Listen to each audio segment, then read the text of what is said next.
What's up, you guys? My name is Wenizi, and I put the dub in Wotaku. As you know, I've been playing Like a Dragon Gaiden on this channel, and I've been having a blast.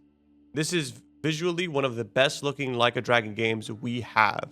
The new fighting styles is fun, it's fresh, big fan of the Yakuza fighting style. It's a great alternative to the agent fighting style, which is more of like, it feels very rushed down, very quick hits, and when you put that bad boy into the like ultra heat mode or whatever, you are straight up clearing the room. You are doing so much damage. It's been a lot of fun to play. Not only is the gameplay good, but the story is very interesting as well. It presents Kiryu as a darker version of himself. Like, you could feel like he kind of has lost hope. He's kind of just like depressed, it really feels like. I don't think I've ever really seen Kiryu like this. Mind you, I still have one more Yakuza game to beat before I finish the entire franchise as of right now. But I haven't seen him in this kind of a mindset, and honestly, it's such a very interesting take on Kiryu. The reason I made this video though is because one question keeps being asked: is this game worth the money? So let's talk about that. Let's talk about what constitutes worth in a video game. In short, Like a Dragon Gaiden is definitely worth the money. Yes, the game is very much worth the money. The reason I made this video was because at first I didn't feel that way. If you watch my stream, you may notice I said that the game would be perfectly priced at $40. But at 50, it felt like something was missing. I then realized that 50 is the new 40. Games have gone up in price, so every other game that used to be $40 will now be $50. It made sense in my head when I realized it that way. This game is accurately priced for the content that it gives you. Games are just a little bit more expensive, and I'm just not feeling that way. I've just been stuck on $60-$40 games. But outside of rising game prices, what makes a game worthwhile? To me, you can see worth in two ways. One more concrete than the other. After I decided to put a game down, I look at the hours I spent on the game and divide it by the price. I put 20 hours into Like a Dragon Gaiden, 20 really good, to be specific, 23 really good hours into that game. It's important to know that just playing a game for a certain amount of hours doesn't really give those hours any kind of value unless you're enjoying that time. Not to say every second will be enjoyable of every game that you play, but I feel like if you played a game for 1 full hour and you didn't have fun at all in that 1 hour, then that 1 hour wasn't worth anything. So using that logic, I played, let's say 20. Let's just do 20 instead of 23. 20 hours of gameplay for $50. That's about $2.50 per hour of enjoyment, which is something I can live with. Another thing to note is what I think is a good value as opposed to what other people think is a good value. To me, $2.50 is a good value, especially for the enjoyment that I got out of the game. Some people may see that as a little too high. I don't think that that's a bad deal. Everyone's opinion of that will be different though. So don't ever try to use my logic of like $2.50 is good for a video game. It's good for me. Everybody's gonna have different opinions, and that's what makes this whole concept of reviewing and talking about video games so interesting. I don't really like the conversation of games being overpriced. It really depends, unless there are very glaring problems like huge microtransactions being a big pitfall for the games, or games just reusing a lot of assets, not just regular assets. I'm talking about straight up copy and pasting a game into a new port. That is when you kind of draw the line and you're like, yes, I can agree with you that this game is overpriced. But when it comes to games with fresh concept that are enjoyable to some but not to others, it being overpriced can be very subjective. The second way I measure a game, and this one is a little bit more abstract, rating it with your heart and not with your brain. Just straight up enjoyment.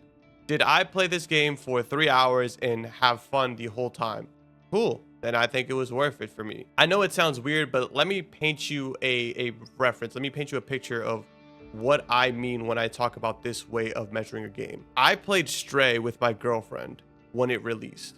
I played it on my PlayStation. We beat it in less than a weekend. And after beating it, I'm not gonna lie to you, I cried a little bit. We were kind of emotional. It was a really fun time. The whole time we were playing it, we were laughing, we were enjoying the game. We were like trying to find all the pins and all the little secrets we could find while we were playing the game. And honestly, it wasn't a long game. It wasn't a super expensive game, but it was a game that regardless of if I would have paid, I feel like that game, I honestly would have paid $50 and been fine with it, because that experience was just so wholesome. Like, that is an experience that I'm going to hold with me for the rest of my life. Like, that was such a really good weekend, and it was a really fun game to play, and it had an amazing story. I recommend Stray to a lot of my friends. I think it's a good game. I think it's a short game, and I think that's what makes the game so special. It's just, you don't have to spend 30, 40, 50 hours to get to the point. it tells its story pretty quickly, and you can enjoy it in a weekend with a significant other or just by yourself. It's honestly a phenomenal game. When I tell people the game is good though, I tell them those things. I say, hey, I like it for these reasons. To other people, they may say, oh, if the game is short, I don't want to spend money on it, which is valid, completely valid. And some people will say, oh, the game is short, I'm more inclined to buy it because I don't have a lot of time and I want to be able to enjoy something that isn't going to take me 3 weeks to beat. I will say this second form of enjoyment is one that I use a lot more when I'm financially available to. Right now, the funds are a little tight, so I definitely am using my first form of just calculating the hours I feel like I'm going to spend compared to the money I'm going to spend, as opposed to just, is this going to be a good experience or not? I know that it's a bit of a privileged way of thinking about it, but I do like to say it because a lot of the times I feel like people get into this mindset of, if I can't spend X amount of hours in the game, it's not good. That's just not true. You can find those diamonds in the rough. You can find those games that are going to be a blast and they're only going to be maybe an hour or 2 hours of gameplay, because for all you know, that 1 hour can turn into 6 because you like the game so much you replay it. Or that 60-hour game that you bought may not be worth the money because every hour you spent in it, you're not having fun. It's all subjective, really. That's something that I kind of want to get across, is that don't really look at these games as just like hard, straight facts. It's very subjective in a lot of different ways. So in conclusion, when it comes down to it, no one can tell you that your game isn't worth it to you. If you like the game and you're enjoying it, then that game is worth the dollars that you spent on it. We decide the value in our games, which is exactly the feelings I had when I played like a Dragon Gaiden. I thought to myself, is this worth 50? I'm having a blast, but is this enough content for $50?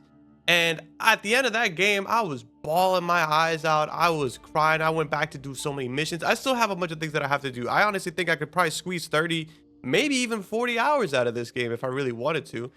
And that's why I made this video. It's not to say that this game is overrated or it's too expensive. It's just the fact that after playing the other games, this game means a lot to me, and I had a lot of fun playing it. It made me emotional. It made me rethink the character that I thought I knew for many years. And honestly, probably one of the best games that I played this year. Wasn't super long, so I didn't feel like I had to slug through it. Short enough for me to enjoy it with my community. Played it in we beat it in maybe 4 or 5 streams at the most. Now, if you're playing like a Dragon Gaiden and you think to yourself, like, I want this Yakuza style game, but I want a longer experience, they have a variety of different games to try out. If you want a newer version of this style of gameplay, I recommend Judgment. I'm playing that on the side right now.